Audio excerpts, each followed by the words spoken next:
Shalom, shalom, peuple de Dieu. Moi, c'est l'évangéliste Hortense Jedida.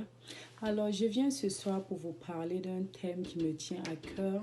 Et ce thème, l'Esprit de Dieu m'a mis à cœur de parler de l'action de grâce. Qu'est-ce que c'est que l'action de grâce? L'action de grâce, c'est tout ce qu'on fait ou dit en guise de reconnaissance pour une faveur ou une grâce que l'on a reçue de Dieu. Alléluia. Dieu veut que nous soyons reconnaissants.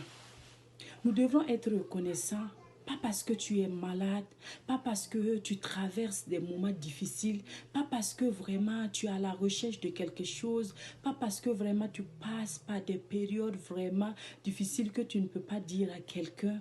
Sois reconnaissant envers Dieu. Quand tu es reconnaissant envers Dieu, c'est en ce moment que Dieu va manifester sa puissance autour de nous. C'est vrai que souvent, nous n'arrivons plus à même prier. Il y a des gens qui sont tellement dépassés par les problèmes, qui sont tellement... Leur esprit, leur âme est abattue au-dedans d'eux. Quand ton âme est abattue, tu n'arrives pas à prier.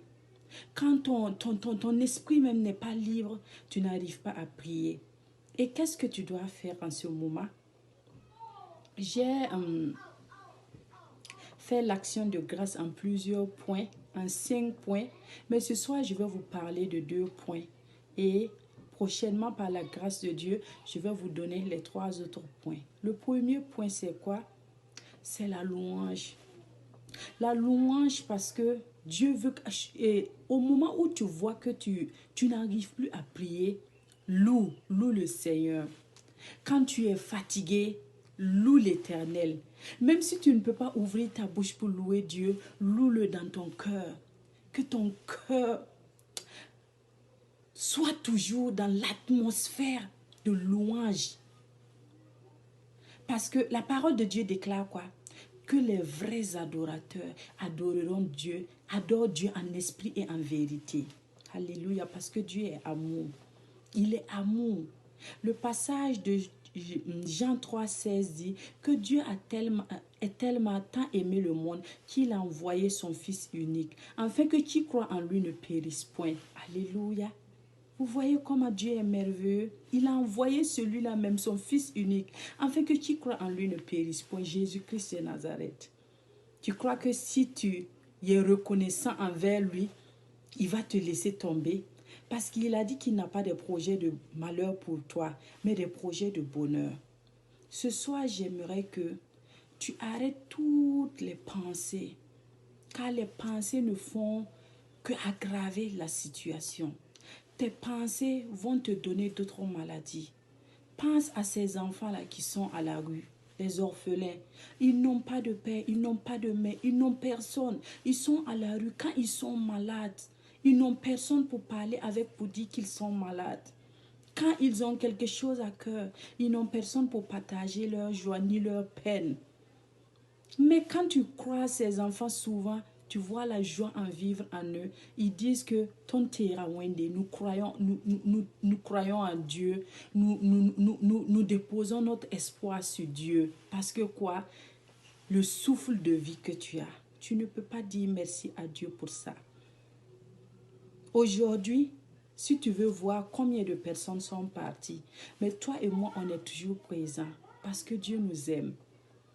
C'est pourquoi tu dois aimer Dieu de tout ton cœur, de toutes tes forces, de toute ta force, de toutes tes pensées. Comme le roi David, quand il partait, avant que le roi David ne partait pour aller combattre, qu'est-ce qu'il faisait?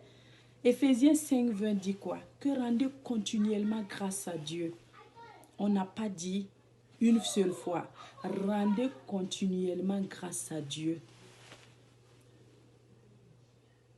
Rendez continuellement grâce à Dieu pour tous ses bienfaits dans nos vies. On doit rendre continuellement grâce à Dieu pour tout ce qu'il fait de bon pour nous. On doit souvent se prosterner. Quand ça ne va pas chez toi, rentre dans ta chambre. Si tu n'arrives pas à prier, mets-toi en genoux seulement.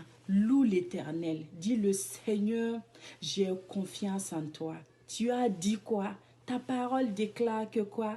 De ne pas m'inquiéter du lendemain. Car le lendemain lui-même se souciera de moi. À chaque jour suffit sa peine.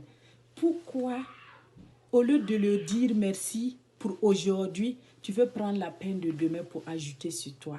Pourtant, il a dit que laisse le lendemain s'occuper lui-même de toi.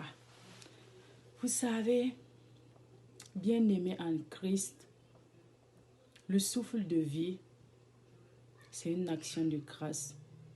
Quand tu arrives à manger, c'est une action de grâce parce que d'autres sont couchés dans les hôpitaux. On a placé des sondes en eux, ils ne peuvent plus manger d'eux-mêmes. D'autres sont couchés dans les hôpitaux, ils cherchent seulement 1 minute pour se lever pour regarder le soleil briller. Ils n'ont plus cette opportunité-là. D'autres ont déjà quitté le monde. Ils n'ont plus cette opportunité-là. D'autres, ils ont tellement de problèmes de santé qu'ils ne peuvent même plus manger. Ceux qui sont malades d'hémorroïdes, vous croyez que souvent ils ne veulent pas manger? Ils veulent manger, mais ils ne peuvent plus manger tout ce qu'ils veulent. Parce qu'il y a un problème. Donc toi qui es là, tu manges. Quand tu manges, tu n'as pas de problème d'estomac. Tout va bien, tu digères bien, tu pars de l'autre côté facilement. Rends grâce à Dieu. Quand tu quittes chez toi, tu rentres, tu reviens en bonne santé. Rends grâce à Dieu. Quand Dieu t'a béni avec des enfants,